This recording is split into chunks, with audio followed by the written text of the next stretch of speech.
The IRGC issues its first response after the US begins fresh aggression linked to the Apache loss. Iran says the US Fifth Fleet in Bahrain was targeted in a deadly retaliatory response.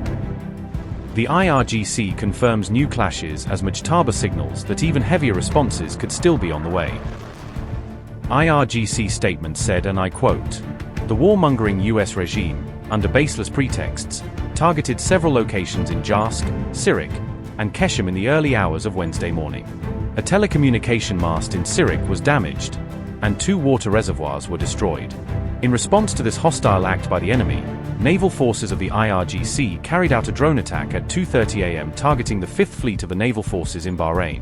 Clashes are ongoing, and the courageous guards of the Iranian nation are continuing to respond to enemy aggressions. In the event of continued hostility, heavier responses are on the way." Unquote. Explosions continue to rock Iran as the US reportedly launches a third wave of attacks.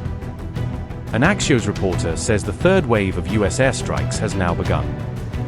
Washington's response is being seen as increasingly panicked after the reported loss of both an Apache and an MQ-9 drone within 24 hours.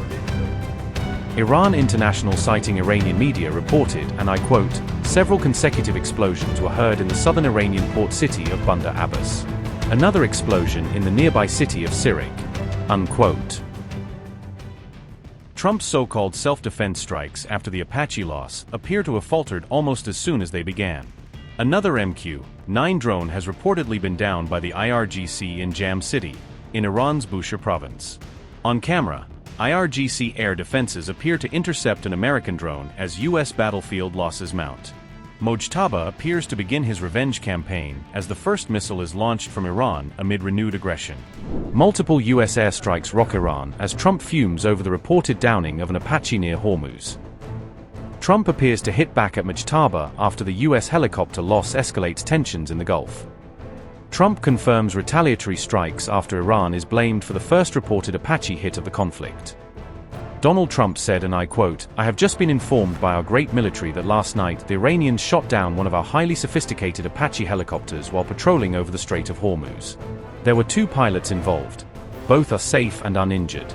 Nevertheless, the United States must of necessity respond to this attack. Thank you for your attention to this matter." Unquote. CENTCOM launches what it describes as self-defense strikes against Iranian targets amid renewed confrontation. War flares again in the Middle East just days after the latest Iran-Israel clash raised hopes of restraint.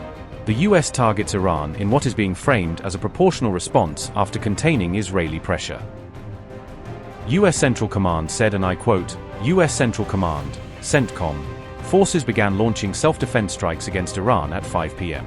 ET today at the Commander-in-Chief's direction, in response to yesterday's downing of a US Army Apache helicopter. The mission is a proportional response to unjustified Iranian aggression." Unquote. New blasts are reported at multiple Iranian military sites as the confrontation widens again. Southern Iran comes under fire after the US retaliation linked to the Apache incident. Trump's response is being portrayed as a desperate move as the fragile ceasefire begins to fray again. Iran International, citing Iranian media and officials, reported, and I quote, "US military forces struck several Iranian air defense batteries and radar systems around the Strait of Hormuz. One projectile impact has been confirmed in Sirik and several others on Keshem Island. The US airstrikes targeted Iran's Sirik and Jask naval bases, an air defense position in Bandar Abbas, coastal missile batteries in Minab and Keshem, and the port of Keshem. Explosion sounds were heard in the vicinity of the southern Iranian port city of Jask." Unquote. The Hormuz flashpoint ignites fresh fire as the IRGC says it will deliver a response. Iran's top diplomat warned US forces to leave the region before the latest strikes intensified the crisis.